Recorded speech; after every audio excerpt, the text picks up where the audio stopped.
Si os parece, voy a nada, una breve presentación de Juanjo Guardia y ya que empiece él su exposición. Entonces, Juan José, como habéis visto en el anuncio, es profesor de Derecho Administrativo de la Universidad Internacional de Cataluña. Es profesor agregado que en la normativa catalana, según me ha explicado, viene a ser, o en las universidades catalanas, viene a ser lo que en las demás universidades es un profesor titular, ¿no? Entonces, él es experto en derechos educativos y, bueno, está diversificando sus temas de investigación bajo un poco la dirección de su maestro, José Esteve Pardo, que el tema del riesgo, pues como sabéis, el profesor José Esteve pues, es un especialista, ¿no? Entonces, estaba trabajando últimamente en esta cuestión del derecho administrativo y el riesgo que vamos generando en nuestras sociedades y creo que era objeto de un trabajo de investigación de un artículo. Bien, pues sobre eso, Juanjo, nada, gracias por estar ahí, gracias a los demás, a los asistentes, por vuestra participación. La intervención en principio pues sería 25 minutos, media hora y luego pues un breve coloquio, lo que dé de sí. Si os parece, cortamos ya el micrófono para que no haya interferencias y adelante. Pues a lo mejor las fotos igual las podemos. Tengo aquí a mi lado al técnico en Zoom, pero como somos pocos, a lo mejor igual para vernos, igual podríamos mantener nuestras fotos, ¿no? Sí, porque así también nos conocemos un poco. Sí, Yo estoy en Valencia, Joseba está en Heidelberg, Jaime Magallón, no sé dónde estás, Jaime. Yo en Zaragoza. En Zaragoza, muy bien. Juanjo está en su despacho de la UIC, ¿no? En Barcelona. Y bien, si hay alguno más pues, que quiera intervenir y poner la foto, pues encantado, no hay ningún problema. Y empezamos ya, Pues Juanjo, Buenas. cuando quieras. Buenas, disculpad, nada, que solamente quería presentarme, que bueno. Sí, Mario, que no te habíamos Mario visto. Martín. Vale. Sí, Disculpad, Mario, que es que he tenido problemas técnicos. Adelante, sí. Y ando a ver si soluciono lo de la cámara, pero nada, simplemente, ¿vale? Que bueno, yo soy alumno estoy en Madrid, en la Autónoma, pero yo soy futuro, espero, doctorando en la UBA con Íñigo Sanz Rubiales. Y bueno, nada, presentarme simplemente. Disculpad la interrupción. No, encantado. Y cuando alguno de vosotros, oye, pues yo este tema lo podría exponer en tal cual, pues ya me escribe a mí y ya lo programamos y adelante, os iremos informando. Yo creo que ya hasta septiembre no habrá nada, pero bueno, ya vemos también la experiencia. Cualquier sugerencia que tengáis acerca del seminario, pues me la decís y vamos funcionando. Vale, perfecto, muchas gracias. Nada, pues ahora sí, Juanjo, adelante. Muy bien. Bueno, saludos yo que también a Julia Carceller, que ha puesto un mensaje. Bueno, agradecer a profesor Vicente, Ricardo, profesor y amigo y maestro también mío, uno de los varios que he tenido, pues por la oportunidad de hablar un día del mes de junio sobre el principio de precaución, que es algo simple menos. Bueno, también agradecer a Polar Juris, la institución ahora que da cobertura o soporte a esta iniciativa, yo diría que sugerente, ¿no? Para poner en contacto orientado más bien a jóvenes investigadores en Derecho Administrativo en España. Es un colectivo quizás, no sé cómo todo numeroso, pero bueno. Bueno, enhorabuena por la iniciativa, Ricardo. Y yo lo primero quería poner, antes de pasar, tener unas diapositivas, antes de conectar las diapositivas, digamos que me gustaría contar en 30 segundos el background de lo que voy a explicar. El background es un proyecto de investigación financiado por la Fundación del BBVA en la convocatoria 2021. Proyecto de investigación que yo soy el IP, que se titula algo así como Conflictos éticos en la gestión de los riesgos para la salud humana ante la incertidumbre de la ciencia. Es un proyecto de investigación que de alguna manera trae causa de mi relación y amistad con el profesor Esteve Pardo, con el cual hice la tesis doctoral en la Universidad de Barcelona. Como bien ha dicho Ricardo, quizás en nuestra doctrina el autor que más ha escrito y sigue escribiendo sobre riesgos es el profesor Esteve. Pues bien, fruto de este proyecto de investigación hay ya un artículo no publicado, que es la base de lo que voy a hablar ahora, un artículo ya enviado a una revista, un manuscrito titulado, que tiene el mismo título que la intervención de hoy, que es esta: Recepción del principio de precaución por el Tribunal Constitucional Español, en este caso no el español, no el alemán, en Joseba, el español, una propuesta integradora. Le quiero pedir a Ricardo que en su función de moderador modere el tiempo. Creo que tengo 25 minutos, media hora. Tengo mucho más que para hablar que media hora. Intentaré ceñirme, entonces incluso algún punto que merecería más detalle lo tendré que pasar por alto. Dicho esto, voy a compartir si el sistema Zoom funciona a la primera y me deja. Espero que me deje. Vamos a ver, supongo que lo ha hecho ya. Aquí estás. Supongo que ahora mismo podéis ver la primera diapositiva, ¿verdad, Ricardo, que se ve bien? La primera diapositiva de hoy. Se ve bien. Perfecto. Perdona un segundo, Juanjo, es que me dice el técnico en Zoom que nos va a quitar de la pantalla, solo te quedarás tú y luego al final volvemos, porque vale, de acuerdo. Se está grabando y se colgará en la página web. Perfecto, nada. Gracias. Pues esta es la primera diapositiva con el título, el logo de la fundación, que nos piden que lógicamente que aparezca. Y voy a, de alguna manera, formular las preguntas que luego voy a intentar responder. Mi pregunta es la siguiente. El principio de precaución ha tenido mucho éxito doctrinal, tanto en la doctrina española como extranjera, jurisprudencial. Se puede comprobar fácilmente en la jurisprudencia de la Sala Tercera del Tribunal Supremo Español, que aparece, es usada, y en tribunales menores también.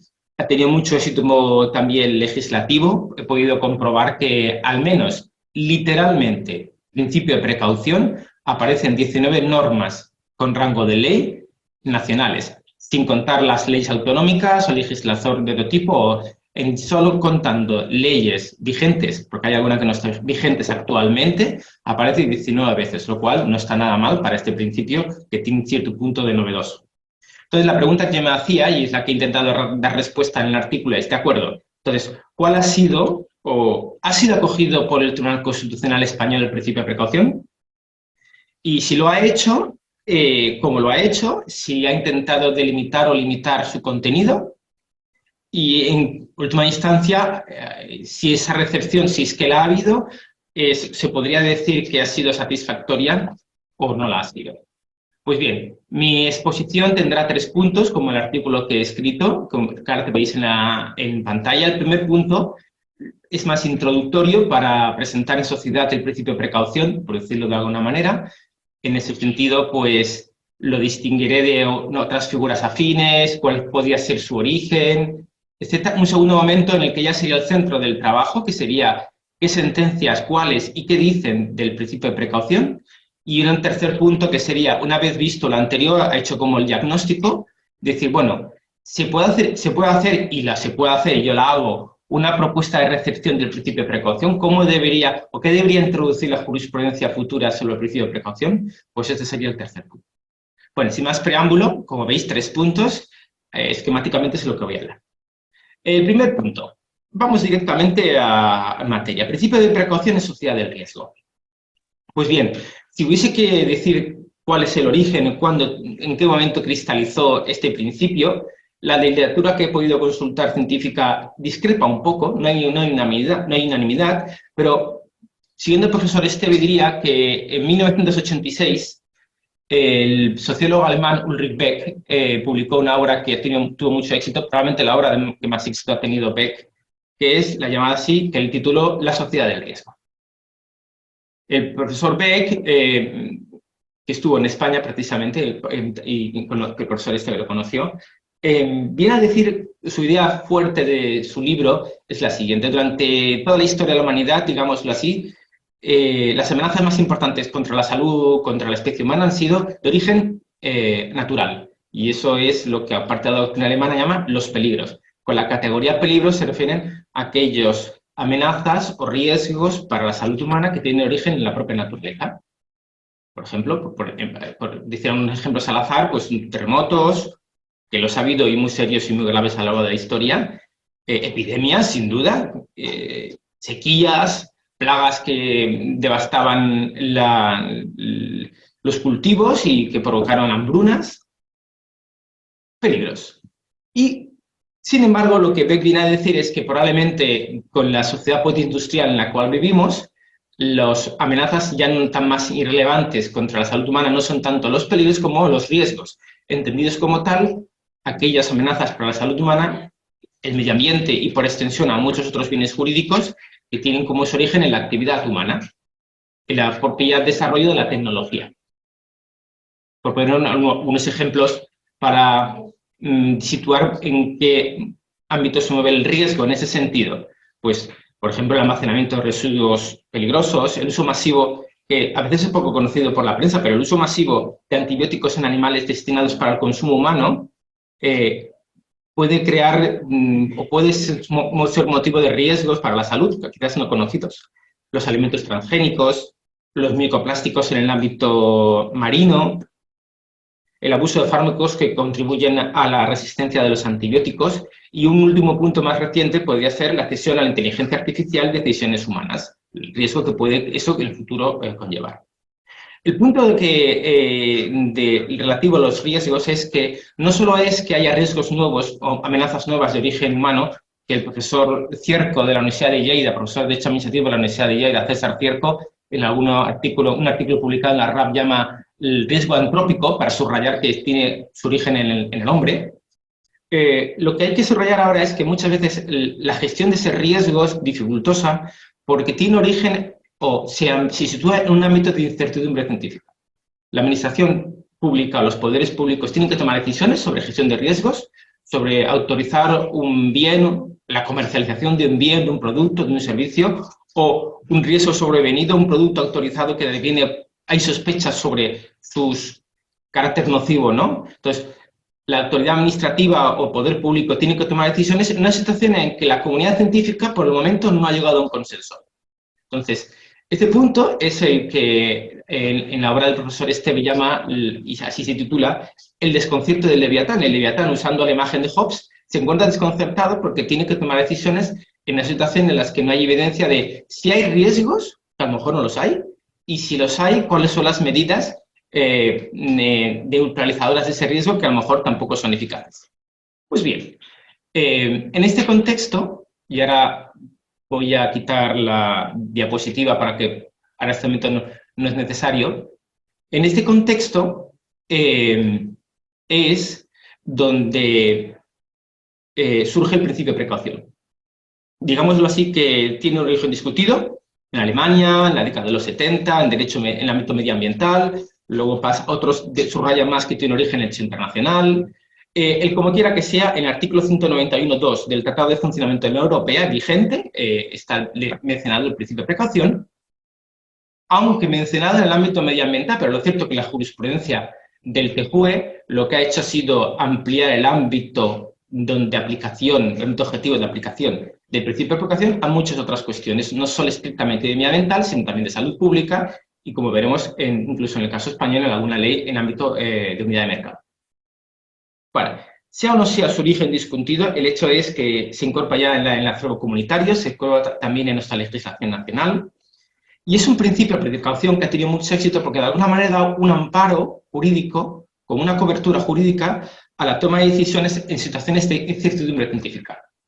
En las situaciones en las que los poderes públicos, la administración, no tiene evidencia clara, contundente de cuáles son los riesgos y su alcance, la precaución le permite tomar decisiones. Y a veces decisiones drásticas y a veces decisiones que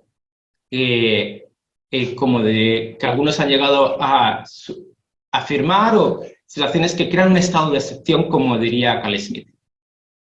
En este punto he anunciado que quería hablar de distinción de figuras afines porque me parece, y tiene relevancia en la jurisprudencia, porque a veces no distingue bien, la jurisprudencia constitucional, la distinción entre el principio de precaución y el principio de prevención. Parecen lo mismo, pero no son lo mismo. Digamos así que el principio de prevención se instaura en las tradicionales consideraciones que hemos hecho los administrativistas toda la vida de la policía administrativa. Es decir, una situación, estoy hablando del principio de prevención, una situación en la que existe una cierta certeza sobre la realización de un daño futuro, hay una certeza sobre un daño futuro, existe cierto consenso o cierta evidencia de que unas determinadas medidas neutralizan o minimizan o mitigan ese daño futuro, es la clásica técnicas de policía administrativa, sea de una autorización previa que impone unas condiciones, unas medidas correctoras, y que por tanto, y en tercer punto, el principio de prevención tiene un fácil o mejor un control judicial más intenso o más fácil, en la que muchas veces es un procedimiento administrativo reglado y que permite a los tribunales determinar si la actuación administrativa ha sido legal o no. Pues bien, esto no es el principio de prevención, perdón, el principio de precaución. Porque el principio de precaución actúa en unas situaciones de que no hay certeza sobre el daño futuro. Porque a lo mejor no lo hay, o sí, pero no hay certeza. Y tampoco hay certeza sobre la eficacia de las medidas correctoras que se pueden implementar contra este daño futuro potencial. Lo cual, el principio de prevención permite o facilita a tomar, justifica, legitima a tomar medidas extraordinarias que, como he dicho antes, algunos califican una suerte de estado de excepción en que la normalidad de nuestro ordenamiento jurídico queda soslayada. Pues bien, en este orden de ideas, lógicamente parece que las medidas derivadas del estado de precaución, del estado de precaución, del principio de precaución, y ojo, advierto, porque esto luego tendrá repercusión en alguna sentencia del Tribunal Constitucional, en el estado de alarma, en los votos particulares. El control judicial, parece lógico entender que el control judicial y, por ende, el control constitucional de estas medidas derivadas del principio de precaución pueda ser menor, porque hay un mayor margen de discrecionalidad derivada, lógicamente, del Ejecutivo. Bien, voy a compartir de nuevo ahora la diapositiva, si todo sale bien. En la tecnología, siempre hay un riesgo en la tecnología de que algo no salga bien. Creo que ya se ve bien, creo que no hay, si no hay hierro, que ahora estáis viendo la diapositiva. Vamos a pasar al punto 2 de los 3 que he dicho que tiene mi exposición.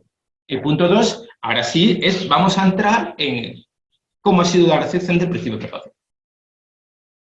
Como veis en la diapositiva, digo legislación y jurisprudencia. Como os he adelantado, hay 19 normas con fuerza de ley en todo el territorio nacional que citan literalmente principio de precaución en el sentido en el que he expuesto antes. 19 se dice pronto, son muchas. Pero en mi trabajo expongo que en realidad hay también formulaciones del principio de precaución no explícitas, sino implícitas. Hay redacciones de algunos artículos que contienen el principio de precaución o que contienen la posibilidad de aplicar el principio de precaución sin decirlo de modo explícito. Digo, por ejemplo, ahora veréis a continuación, en el artículo 26 de la Ley General de Sanidad, veis como el redactado de artículo que ahora tenéis en pantalla, dice, en el caso de que exista o se sospeche, una sospecha, legitima a tomar medidas que se estimen pertinentes, ya ni unos clausus, que estimen pertinentes cualquier medida que, en este caso, la Administración Sanitaria puede estimar pertinente. Claro, una redacción tan amplia y que permite a la Administración tomar tantas medidas, pues ciertamente es una cuestión inquietante, ¿no? Bueno, más allá de, como os he dicho, ya está en nuestro ordenamiento jurídico, vamos a ver a continuación cómo ha sido recibido por el Tribunal Constitucional. Pues bien, el Tribunal Constitucional, salvo que error por mi parte, todo puede ser, he encontrado 9 sentencias del Tribunal Constitucional que de modo explícito hablan del principio de precaución en el sentido en que he explicado en mi intervención. En otras sentencias puede aparecer en un sentido distinto. En el trabajo, para no ya explicar, hay otras sentencias, pero quizá las soslayo. De las 9, a mi juicio, voy a hablaros de 4, porque me parecen las más relevantes. Y por el tiempo también he hecho la decisión salomónica de tener que decidir cuáles de ellas quería comentar. Voy a comentar estas 4. Y mi próxima intervención va a ser comentar brevemente cuál ha sido el objeto del contencioso y el resultado y las consideraciones sobre el principio de precaución. Vamos por la primera. Salvo error por mi parte, la primera vez que se menciona y aparece los fundamentos de una sentencia del Tribunal Constitucional del principio de precaución es el año 2012. Es un recurso contra una ley autonómica de Castilla-La Mancha, una ley sobre ordenación de las instalaciones radioeléctricas. ¿Qué es lo que el Parlamento de Castilla-La Mancha y su Ejecutivo querían implementar en su comunidad autónoma, que ya adelanto que fue declarada inconstitucional por el guardián de la Constitución? Pues esta ley lo que preveía era, dice en su articulado, imponer a los operadores de telefonía móvil, entre comillas, las mejoras tecnológicas que vayan apareciendo. Es decir, que impone a los operadores mejoras que van más allá de lo exigible o de lo que exigía la legislación y la normativa reglamentaria básica estatal. Y en apoyo de esta pretensión, tanto la ley como luego las alegaciones en el proceso ante el Tribunal Constitucional invocan el principio de precaución, como diciendo, como no sabemos o hay cierto grado de incerteza o de incertidumbre científica sobre los daños o no daños de la exposición al espectro radioeléctrico, a la exposición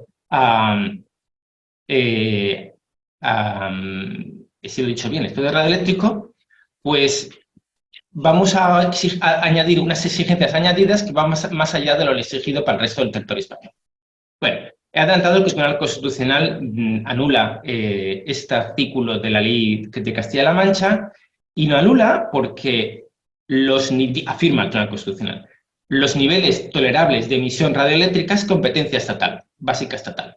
Y así es, la normativa básica estatal ya prevé el uso, y más dice el Tribunal Constitucional. Además, a fortiori, la normativa básica estatal que tiene como misión, o el procedimiento básico estatal que tiene como misión establecer para toda España los niveles tolerables de emisión radioeléctrica, ya prevé en su normativa la evaluación o la consideración del principio de precaución. Existe una especie de mecanismo informal de colaboración intergubernamental entre comunidades autónomas y Estado para actualizar el anexo en el que se contienen cuáles son los máximos tipos umbrales tolerables de exposición radioeléctrica. Luego, esta sentencia, con esta concluye la primera consideración, hace un uso minimalista del principio de precaución, no lo define, no lo delimita, siempre viene a decir que quien ha de, en esta materia, considerarlo o darle eficacia jurídica ha de ser el Estado y no las comunidades autónomas. Bien, primera vez que aparece el principio de precaución. Vamos a la segunda vez, como podéis ver en pantalla, una sentencia del año 2013, que en este caso tiene como objeto una ley estatal, que es la Ley de Patrimonio Natural de 2007, en la que es una ley bastante proteccionista, en la que en un anexo aparece la prohibición total y sin excepciones de algunos procedimientos masivos o no selectivos de captura de animales. Pues este anexo o esta ley estatal que prohíbe para toda una especie de gestión del riesgo y decide, en virtud también del principio de precaución, es decir, que puede ocurrir que ese uso de procedimientos masivos puedan afectar a especies protegidas, dice el Estado. Y ante la posibilidad no probada, sin digámoslo así, sin pruebas concluyentes de que pueda afectar a especies protegidas, pues se prohíben ese tipo de técnicas, absolutamente para toda España. Claro, Castilla y León lo impugnó y ya adelanto que la ley estatal fue validada por el Tribunal Constitucional, invocando precisamente el principio de precaución. Es decir, que efectivamente no hay quizás una evidencia contundente de que esas técnicas de caza o de pesca puedan afectar a especies protegidas o amenazar su supervivencia, pero ante la mera existencia de ese riesgo, pues, y en invocación del principio de precaución, se declara la constitucionalidad de esta medida. A mi juicio, el juicio tal como se usa por el Tribunal Constitucional este principio me parece correcto, lo comparto. Lo único que yo diría, que luego diré al final como crítica, que no aparece en ningún momento de la sentencia una consideración, una ponderación de la proporcionalidad de la medida adoptada. Porque ha de considerar que la medida que se adopta legalmente es la más extrema, la pura y directa prohibición. Y entre la pura y directa prohibición y la permisividad máxima hay como una escala de proporcional que quizá lo proporcional sea la prohibición total, pero por parte del tribunal no hay una consideración de si pudiera haber medidas menos gravosas que pudiesen alcanzar ese fin, lo que ya conocemos todos, que es el principio de proporcionalidad, que luego haré en mis conclusiones. Bueno, la tercera sentencia que tenéis en pantalla, 2014, es la famosa sentencia de la fractura hidráulica en Cantabria. En la comunidad autónoma Cántabra, en 2013, se prohíbe sin excepciones el fracking, conocido comúnmente como el fracking, la extracción de petróleo, de gas natural, de gas mediante técnicas novedosas de fracking que ahora no explicaré. Muy bien. Y el Ejecutivo y el Legislativo cántabro fundamentan esta prohibición para su territorio de esa comunidad autónoma el principio de precaución. Es decir, que es una técnica sobre la cual habla sus consecuencias nocivas para el medio ambiente y por derivada y si hay contaminación de acuíferos también para la salud humana no están claras, pues la opción de gestión de riesgos cántabra fue su prohibición absoluta. Pues bien, el Tribunal Constitucional, por unanimidad, pero con un voto concurrente que luego explicaré, declara la inconstitucionalidad de la medida cántabra. Y la declara porque es contraria a la legislación básica estatal contenida en la ley del sector de hidrocarburos, ley estatal, que ampara y da cobertura a amparaba, como sabéis, ahora la fractura hidráulica ha sido prohibida para toda España por la ley de cambio climático, pero en su momento la legislación entonces vigente permitía, mediante previos estudios de impacto ambiental, el uso de esta técnica. O sea, que el sector mayoritario, y ahora hablaré de los votos particulares concurrentes, viene a decir, primero, en esa sentencia, que es ineludible, la firma usa esta palabra, valorar el principio de precaución, cosa que hace, y lo cual a los efectos de saber la recepción del principio nos da que parece que el Tribunal Constitucional entiende que acoge y sin problemas el principio de precaución. Dos, que dice el sector mayoritario, la normativa básica somete la fractura hidráulica a un procedimiento de evaluación de impacto ambiental. Y dentro de ese procedimiento de evaluación de impacto ambiental, de este procedimiento administrativo reglado, dentro de ese procedimiento se hará efectivo el principio de precaución. Luego esto, con esa sentencia, con esa formulación, digamos así, este fundamento que el sector mayoritario considera oportuno, declara la inconstitucionalidad de la ley cántabra. Y es a donde viene ahora que me interesaban los votos particulares. Bueno, el voto particular, en el cual, el voto particular de los magistrados Adela Asúa, Fernando Valdés y Chiol Ríos, en el que, compartiendo el carácter inconstitucional de la ley cántabra, sin embargo, critican el fundamento. Y lo critican, no sin razón, y yo creo que con bastante razón, porque viene a decir que el principio de precaución, dicen los votos particulares, no opera, el principio de precaución no opera cuando existen datos determinables sobre los riesgos. O sea, el principio de precaución opera cuando hay incertidumbre. Si hay certidumbre sobre los riesgos, no es el principio de precaución, sería el principio de prevención. El voto particular no habla del principio de prevención, pero del contenido de los votos se entiende, se desprende que es la idea que subyacía detrás de este principio. En el sentido que el principio de prevención es el que debería sustanciar el principio de prevención en el procedimiento administrativo de evaluación de impacto ambiental, en el que se establecen las medidas correctoras necesarias, y el principio de prevención, que lo dice expresamente el voto particular concurrente, es un previo. El principio de precaución se activaría en un momento anterior a la evaluación del impacto ambiental. Y por eso critica la decisión de la mayoría, porque es decir, la evaluación de impacto ambiental es necesaria, conveniente, pero lo que ahí se pueda sustanciar no se ampara tanto en la prevención como en la... no se ampara tanto o no se para tanto en la precaución, sino en la prevención, en riesgos conocidos, ante los cuales yo les ordeno unas medidas correctoras. Bueno. Por último, la cuarta sentencia, y última y más interesante de todas, es la que tenéis en pantalla, 2021, que es la propia del estado de alarma. Como sabéis, el estado de alarma derivó de una serie de medidas sanitarias, fueron impugnadas y la el sector mayoritario declaró la inconstitucionalidad de alguna de ellas, porque no era tanto una restricción del ejercicio de nuestros derechos fundamentales, sino más bien una suspensión de su ejercicio, la libertad ambulatoria, pero tiene 5 votos particulares en contra. Pues bien, 2 de ellos son los que a mí me interesan, y ahora voy a quitarle la diapositiva porque quizás ahora no sea necesario, si se me puede ver de nuevo. 2 de ellos son los que me interesan, el voto particular de Xiol Ríos y el voto particular de Balaguer Castellón. Voy a hablar solo del Xiol Ríos porque el voto particular de Balaguer Castellón reproduce los de Xiol Ríos, pero después de leerlos detenidamente me parece que el de Xiol Ríos está mejor fundamentado, es más larga y tiene un fundamento más riguroso. Xiol Ríos viene a decir, en síntesis viene a decir, el sector mayoritario se equivoca y el Tribunal Constitucional debería haber avalado la constitucionalidad de todas las medidas derivadas del estado de alarma por la crisis sanitaria del COVID. Bien. Y uno de los argumentos que usa para disentir y votar en contra del sector mayoritario es el principio de precaución. Y el argumentario o el fundamento jurídico es el siguiente. Viene a decir Xiol Ríos.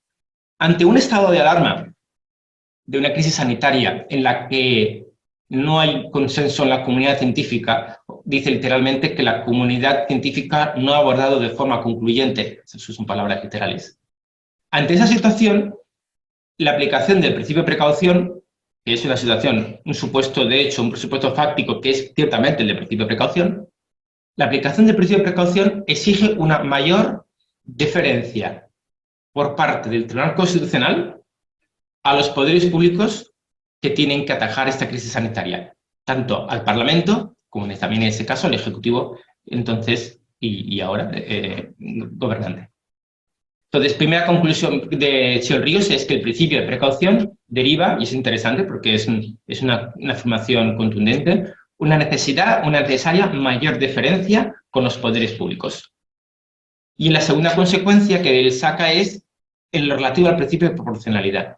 Viene a decir que el clásico principio de proporcionalidad, que como sabéis tiene como 3 elementos, juicio sobre la adecuación, sobre la necesidad, juicio sobre la proporcionalidad en sentido estricto, se matiza. O sea, el principio de precaución ante esa situación de crisis hace, el principio de precaución, cambiar el juicio de proporcionalidad que debe realizar el Tribunal Constitucional. ¿Y en qué sentido? En cuanto a la adecuación, viene a decir que, dada esa situación de incertidumbre, el principio de proporcionalidad aplicada al principio de precaución debe conllevar que, a la hora de enjuiciarlo, baste, para declarar la constitucionalidad o no de las medidas, basta que la medida no pueda ser considerada inapropiada para alcanzar el resultado buscado. Es decir, lo que está diciendo Xiol Ríos, basta que no sea inapropiada. Es decir, no debemos nosotros, el Tribunal Constitucional, no debe o es innecesario valorar si es o no idónea. Eso es una cuestión que se difiere al poder público para afrontar la crisis. Nosotros nos tenemos que limitar, dice el Xiol Ríos, a que no sea inapropiada, un juicio de adecuación negativo, viene a decir. La segunda derivada que él saca es que basta, para declarar la constitucionalidad de la medida, que no existan alternativas, subrayo, evidentes, para lograr el mismo resultado. Luego, tiene que ser evidente. Si no, puede haber alternativas, pero si no son más o menos evidentes, entonces la medida es constitucional. Y en tercer lugar, viene a decir que el Tribunal Constitucional no debe valorar si los beneficios superan a las desventajas. Dice que este juicio, si los beneficios superan a las ventajas, es un juicio político y que, por tanto, no debe ser realizado por el Tribunal Constitucional, sino por los poderes públicos implicados. Bueno, ¿me permitís? Quiero compartir ahora, volver a compartir la diapositiva, y no sé si lo que compartir ahora va a ser un poco provocador o no. A ver, compartir de nuevo. Aquí están las 4 sentencias. Creo que se está compartiendo de nuevo las 4 sentencias, la última. Me quería apuntar ahora, de luego me llamó la atención la rotundidad con que los votos particulares disidentes de la sentencia de estado de alarma argumentaban una necesaria deferencia ante el Tribunal Constitucional. Entonces, lo relativo a la deferencia del Tribunal Constitucional a los poderes públicos, al legislador, tiene su, digamos así, recorrido en la doctrina, porque ahora voy a compartir con vosotros un tuit del profesor Gabriel Domènech, catedrático de la Universidad de Valencia, brillante profesor, que hace ironía sobre, no se refiere al principio de precaución, pero se hace ironía sobre la deferencia al legislador, porque, claro, tanta deferencia al legislador a veces nos trae consecuencias negativas, como por ejemplo la deferencia excesiva a veces por los decretos leyes que no deberían haber sido decretos leyes, y otros aspectos que voy a compartir la diapositiva, como podéis ver, aquí tenéis, si me dejan, el sistema, sí, aquí tenéis al profesor Domènech que habla de esta cuestión, ¿no? La deferencia y la libertad, y como irónicamente viene a decir, bueno, ¿y qué hay de él habla de la libertad de empresa, que es de hecho, Ministerio Económico, que él es un gran experto, como a veces en su opinión que comparto, debo decir, el Tribunal Constitucional, ante leyes que atentan y menguan la libertad de empresa en España, pues dejado porque parece que el gobierno ejecutivo, el Parlamento, tiene una capacidad ilimitada y que el Tribunal Constitucional tiene que respetar en lo que respecta a la configuración de los derechos. Y el profesor Domènech dice, bueno, la libertad de empresa es otro ámbito que hay un exceso de deferencia al legislador. Él esta semana ha comentado mucho en Twitter, que como sabéis el Twitter es una fuente del derecho, pero la sentencia del TJUE relativa a la limitación en Barcelona, bueno, en España, de las licencias VTC 31, como el TJUE la ha anulado por contraria al acervo comunitario, ¿no? Bueno, entonces viene a hablar que hay como una regresión de la libertad de empresa en España, por la manida, a mi opinión, deferencia al legislador. Bueno, para seguir y no detenerme tanto, como veis ahora en diapositivas, el punto 3, que ya digámoslo así, que sería como finalizar mi intervención y podemos interrumpir algo. Una propuesta de reflexión. O sea, con carácter preliminar, ¿qué es lo que hemos visto? Hemos visto que el Tribunal Constitucional admite y emplea el principio de precaución. Vale. Hemos visto que el Tribunal Constitucional afirma que es una aplicación ineludible. 3. Hemos visto también que lo entiende aplicable a la salud, al medio ambiente, y no en una sentencia que no he comentado en relativa a la ley de unidad de mercado, también a la unidad de mercado español, que hay como una aceptación por parte del Tribunal Constitucional de una extensión de la precaución a más ámbitos. No lo discute. Y de modo implícito, también hemos visto que el Tribunal Constitucional distingue entre precaución y prevención en algunas de sus sentencias y en otras no lo hace y por eso hay un voto particular. Reitero que es una distinción implícita, no la explicita, pero digamos así, una lectura calmada, en mi opinión, aparece, es lo que subyace. Y también hemos visto que en algunas sentencias falta ponderar el principio de proporcionalidad, el que ha hablado de las medidas, la prohibición absoluta para toda España, determinadas técnicas de caza, porque puede ser que pueda amenazar en algún momento a una especie natural. Pues bien, ¿cuáles son mis propuestas? Mis propuestas es que nacen como para el tono coloquial, quizás domesticar el principio de precaución. O sea, como dice el profesor Esteve, se sitúa en una situación de estado de excepción, en la que la aplicación de la normalidad del derecho queda marginada. Entonces, ante esa situación yo propongo 3 cosas. La primera, que veis en pantalla. Delimitar o definir de modo más preciso los supuestos de hecho que legitiman la aplicación del principio de precaución. Hacen su contrario, para también los presupuestos de hechos que no lo legitiman y que la aplicación de medidas en aplicación del principio de precaución serán ilegales e inconstitucionales. Bien. ¿Y cuáles deberían ser los requisitos de los elementos fácticos que deben concurrir para que el principio de precaución sea aplicable? Y yo en mi artículo, por el momento, propongo 2. El primero es que exista un riesgo potencial indiciario, tiene que haber un riesgo. Si no, el riesgo potencial, si no, el principio de precaución en manos de un ejecutivo irresponsable o autoritario, una administración poco respetuosa de los derechos de los ciudadanos, de los derechos subjetivos, de los intereses legítimos, es una amenaza. Entonces, existencia de un riesgo potencial indiciario que debe ser controlado en su caso por la jurisdicción contenciosa administrativa o en su caso la justicia constitucional. Y el segundo requisito, una auténtica incertidumbre científica. Una auténtica incertidumbre científica que no es la mera hipótesis de laboratorio de artículos científicos marginales que proponen que determinada técnica, determinado bien, determinado servicio es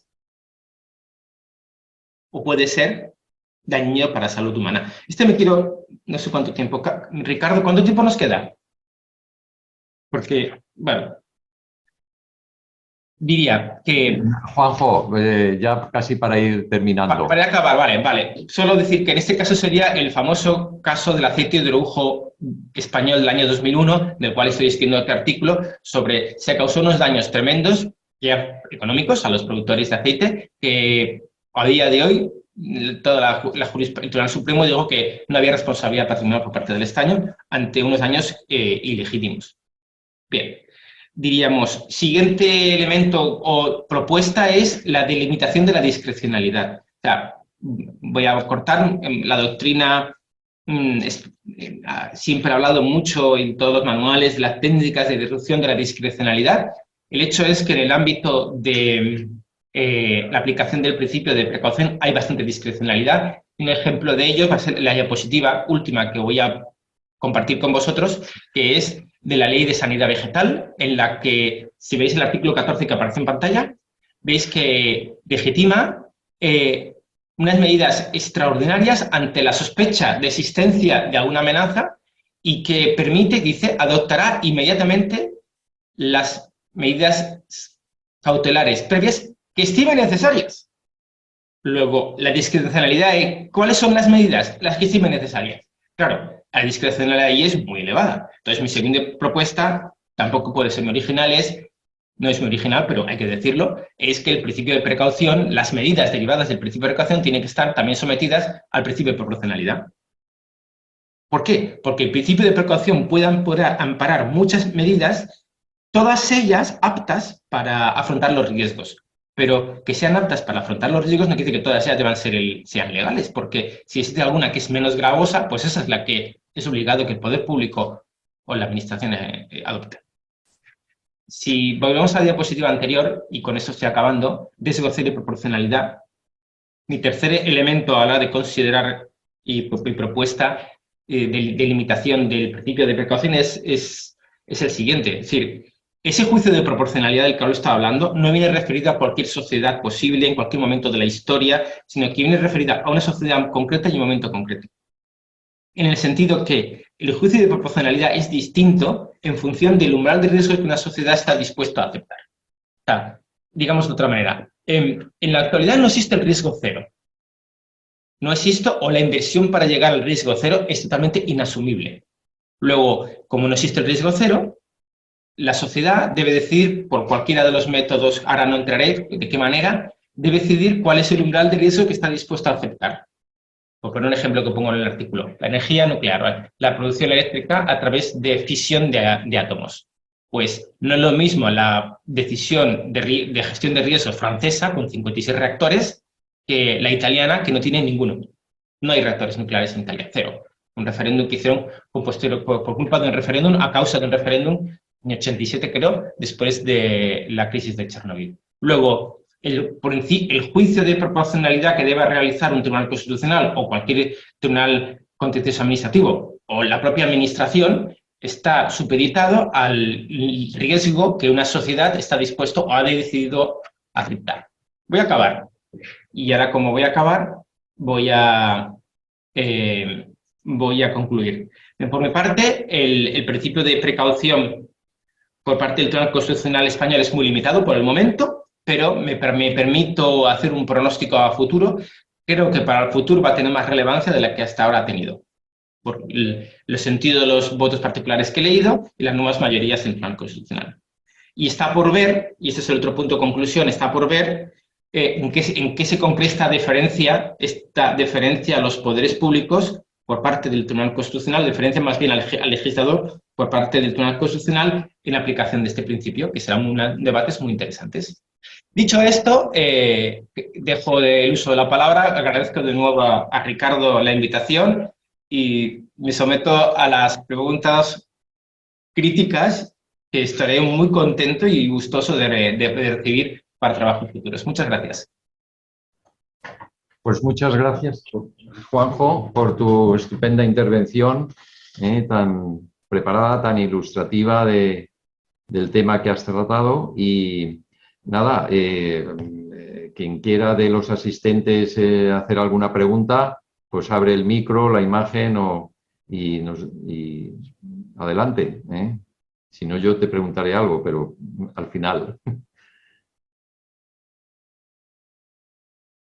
A mí me gustaría hacer alguna pregunta. Gracias, Ricardo. Veo que he intentado activar el vídeo, pero por lo que pone el anfitrión no lo permite, con que entiendo que tendré que limitarme al audio. No sé si se me oirá bien.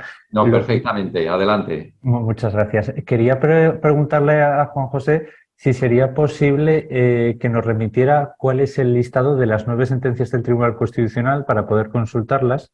Porque justo esta misma mañana y estos días previos estaba leyendo otra vez cuestiones del profesor Esteve Pardo, porque no lo he comentado al inicio, pero yo estoy haciendo la tesis aquí en Zaragoza sobre conceptos jurídicos indeterminados en materia de medio ambiente, y una de las derivadas que tengo que tocar es la noción y la conceptualización del riesgo y cómo influye principios como el que ha comentado el profesor sobre de la precaución.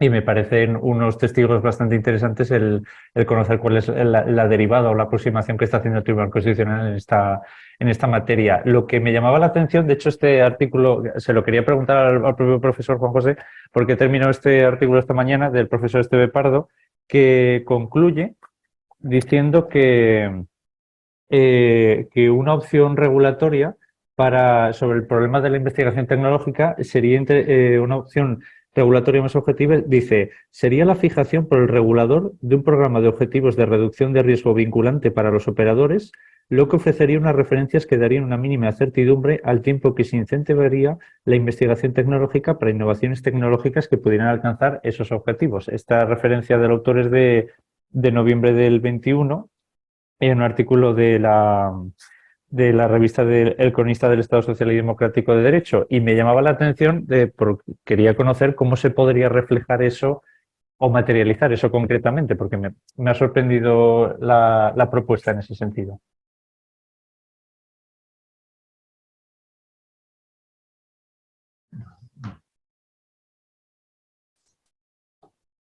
He conectado el audio otra vez. Jaime, muchas gracias por la pregunta, porque esto lo he hablado con el profesor Esteve, en concreto. Te puedo decir lo que piensa él, que es lo que pienso yo. Entonces, vamos por partes. El artículo, si quieres, te lo mando el borrador. O sea, quiero que me lo publicarán, pero si te interesa ya, te mando el borrador de artículo en Word, y luego cuando se publique en la revista, pues porque probablemente a lo mejor me hacen algún cambio, pero pues, si te interesa, pues ahí tienes la lista, no tengo ningún problema, te paso el borrador y ves las 9 sentencias que hemos encontrado. Y luego, si quieres, me mandas tu correo electrónico, y el mío es público, o sea, lo puedes encontrar pues mira, te lo voy a mandar por chat, os mando por chat mi correo electrónico, y así. J. Warrior, aquí lo tienes.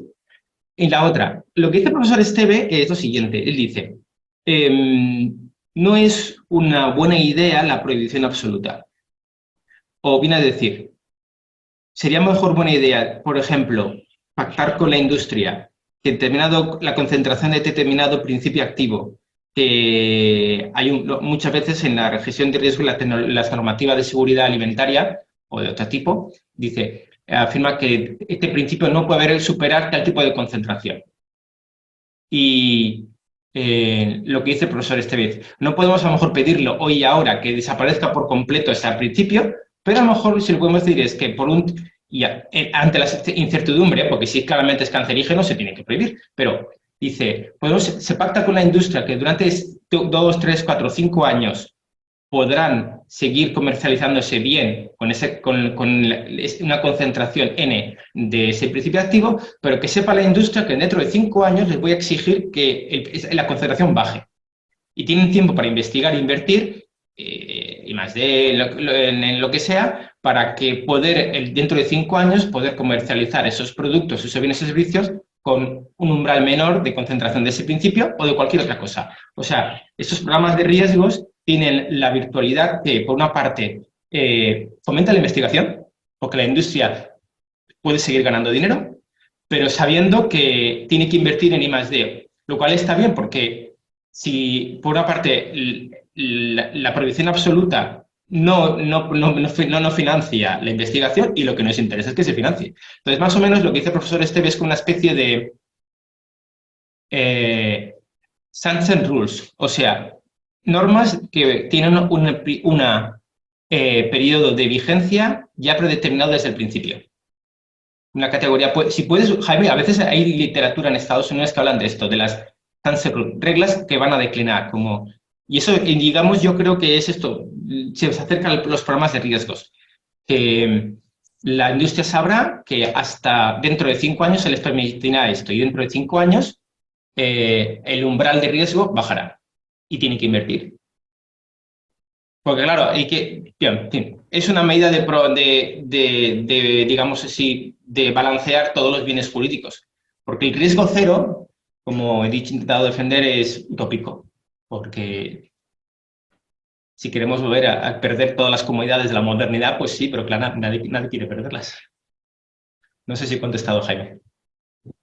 Sí, muchas gracias. De hecho, entiendo que el problema, bueno, una de las otras derivadas que esta sí que has comentado tú, ha sido en qué se va a traducir esta mayor deferencia que pronosticas en el Tribunal Constitucional sobre en particular, no sé, no me quedó claro si va a ser tanto para el legislador, ¿crees? O sea, para el legislador y ejecutivo o únicamente legislador. Los votos particulares hablan de los dos. El de Balaguer habla tanto del ejecutivo y del legislador. Sí, yo entiendo lo que hay detrás y yo lo comparto, efectivamente. El Tribunal Constitucional no es una tercera cámara. O sea, sí solemos decir que explicamos en clase a los alumnos que el Tribunal Constitucional es como una especie de legislador negativo. Entonces, dicho eso, es lógico que el Constitucional no pueda inmiscuirse en cuestiones que es del legislativo, pero claro, la palabra deferencia, no sé, o sea, Gabriel Domènech es muy crítico por eso, porque a veces un decreto ley que se declara inconstitucional porque su contenido material no es el propio de un decreto ley, lo es declarado inconstitucional al cabo de años. Esa sentencia no sirve para nada. Entonces, ahí hay un exceso de deferencia, creo yo, ¿eh? Pero, no soy constitucionalista. ¿Alguna pregunta más? Pues yo simplemente... No sé. Julia, por favor, adelante. Muy breve. Bueno, darte las gracias y enhorabuena por la ponencia, porque me ha parecido muy interesante, Juanjo. Y más que una pregunta, es un poco si, bueno, dentro de las propuestas para la recepción del principio hablabas de definir mejor estos presupuestos fácticos, ¿no?, para la aplicación del principio. ¿Te refieres a definirlos mejor a la hora de la toma de la medida administrativa? Que haya una exposición de esos presupuestos fácticos. ¿Cómo? Básicamente la pregunta es ¿cómo, no? ¿Cómo se definen mejor esos presupuestos fácticos? ¿A través de qué instrumento? Por ejemplo, podría ser las evaluaciones de impacto, ¿no?, en la toma de medidas a priori.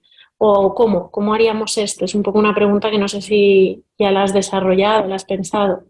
Yo diría... A ver, mi propuesta es la siguiente. Mi propuesta en el artículo es que el Tribunal Constitucional, como ha hecho en ocasiones, defina el principio de precaución. Y al final tiene que hacer dos cosas. Su delimitación, o sea, cuál es su contenido natural y los límites que tiene. O sea, los constitucionalistas suelen distinguir entre la delimitación de los derechos y la limitación de los derechos. La delimitación es su contenido natural, la limitación es cuando ese derecho o bien entra en conflicto con otros. Entonces, por eso le limita, ¿no? yo diría, mi propuesta es que el Tribunal Constitucional use el principio de precaución y lo delimite y diga, en cuanto a la delimitación, qué contenido tiene y cuál no tiene. De tal manera que lo que decida sobre el principio de precaución vinculará luego al legislador a hacer las leyes. La calidad normativa en los últimos años ha menguado, pero los servicios internos de cuando hacen los proyectos de leyes a nivel nacional, a nivel autonómico, deberían tener en cuenta esto para no tener contenido materialmente inconstitucional. Tanto vincula al legislador, pero luego también a la administración. Entonces yo diría que el Tribunal Constitucional diga, el Tribunal de Precaución tiene como presupuestos los que os he dicho, que tienen que ser realmente una digamos así, digámoslo así, una incertidumbre científica real, o sea, que no sea, como he dicho, como le he expresado en esta ocasión. Que exista el riesgo y que haya una auténtica incertidumbre. Sí, una auténtica incertidumbre cualificada, no cualquiera. Es que esto lo trae a colación el otro artículo que no he acabado, pero que estoy en ello, es este del aceite de lujo de oliva en España, que la ministra de entonces, con la letra alimentaria en 24 horas, estableció un secuestro administrativo de todo el aceite de origen por un informe de un laboratorio checo que decía que el benzopireno era cancerígeno. Y luego se ha demostrado que no. Y uno puede ir al supermercado y comprar hoy en día aceite de lujo. Pero, claro, la ministra, cuando decretó esto, fue una imprudente, porque no había incertidumbre cualificada. Entonces, ese es el punto que yo propongo que se constitucionalice, entre comillas. Este y el otro, el de que exista un riesgo potencial o indiciario, no meras suposiciones. Porque pongo para mí que el principio de precaución en manos de una autoridad pública irresponsable es una irresponsabilidad. No sé si te puedo contestar, Julia.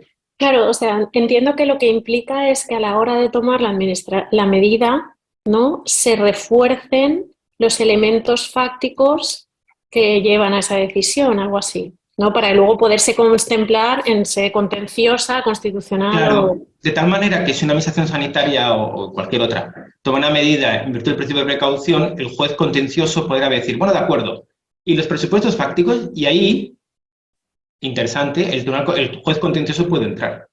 Son conceptos jurídicos indeterminados que el juez, como sabemos, contencioso puede entrar. Efectivamente, no es una discrecionalidad que tiene más limitada las manos. Podrá pedir peritaje, se podrá valorar, pero sí. Luego la aplicación será, estando en la jurisprudencia y luego quizás en las leyes ya, pero...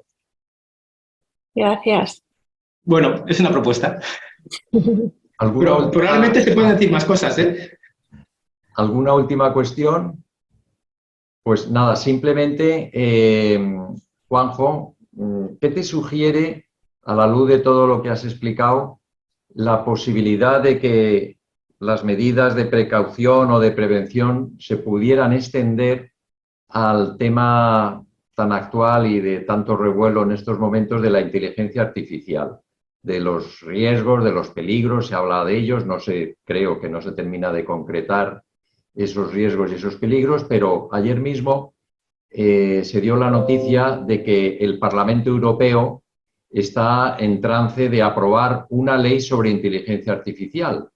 Bien, era si tienes alguna sugerencia, algún pensamiento al respecto. Sí, he introducido en el artículo esto como novedoso, porque los riesgos de la inteligencia artificial. Porque la precaución, por lo que he visto, y es lo que voy a decir, su origen era en el ámbito medioambiental, ya está entre el FUE, pero la jurisprudencia lo está aplicando a todo. Y luego, no tengo un artículo escrito ni borrador, pero lo quiero escribir, porque también lo que he hecho dentro del proyecto es una especie de arqueología de toda la legislación española, rango legal y reglamentario, estatal y autonómico, en la que aparece el principio de precaución. ¿Por qué? Para ver en qué ámbitos, en qué sectores se ha extendido. Y hay curiosos, porque hay unos que es su desarrollo natural, pero empieza a estar hasta en la ley de unidad de mercado. Qué curioso. Pues sí, yo creo que sí, se podrá. Lo que pasa es que hay que domesticar al principio, para que no ampare una actividad administrativa autoritaria, claro. Muy bien, pues cumplimos el horario, no excedernos de 1 hora y nada, agradecer al profesor Juan José Guardia su espléndida intervención, agradecer la presencia de los asistentes, el coloquio también pues, nos ha permitido conocernos un poco más. La grabación se colgará en la página web de Polar Juris, que la tenéis a vuestra disposición para sugerencias, aportaciones y nada, por lo demás, pues que paséis un buen verano después del trabajo de investigación del curso y ya nos veremos en una próxima ocasión. Muy bien. Un saludo a todos. Y si me permite, Ricardo, cualquiera, si alguno me quiere escribir, yo le paso lo que haga falta, no tengo ningún problema. Por supuesto, por supuesto. Pues un saludo. Bueno, pues buenas tardes. Hasta otra ocasión.